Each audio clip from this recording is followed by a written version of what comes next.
Hallo alle kijkers, welkom terug by Moreesburg Blad. Ek is mediabeampte van Moreesburg Rugby Club. En ek is wel bekend as Mr. Willie se photography. So julle kan sien met 'n nuwe speler vandag, hy's nog saam met ons.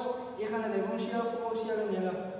Hallo allemaal, ik is Nicolai Jordan en ik is bij Moreesburg. Ik is een nieuwe speler. Okay. Dankie man, dat jy gekom het. Maar wat beteken dit vir jou om vir Moreesburg te speel? Ja, om mijn club om met dorp te spelen en om jong mannen zoals ik te inspireren om te joinen. Dat is nou een goeie. Nice boy. Wat het jou besluit om vir Moreesburg te speel of vir Samoa te speel?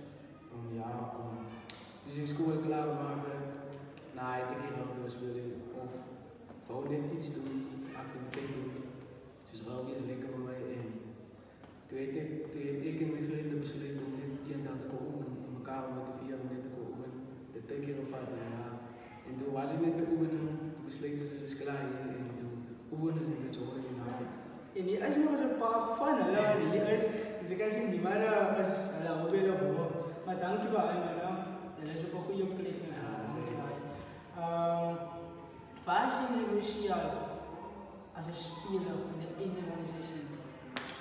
Ik zie mezelf als een goede beter speler dan ik nou is en waar ik mezelf ontwikkeld ja, weet ik ook niet.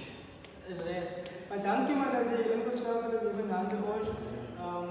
Ons wil baie ons sien uit wat jy doen met die klub en hoe jy ontwikkel. So te hier man. Maar dankie. Ons gaan hiermee praat en dan sê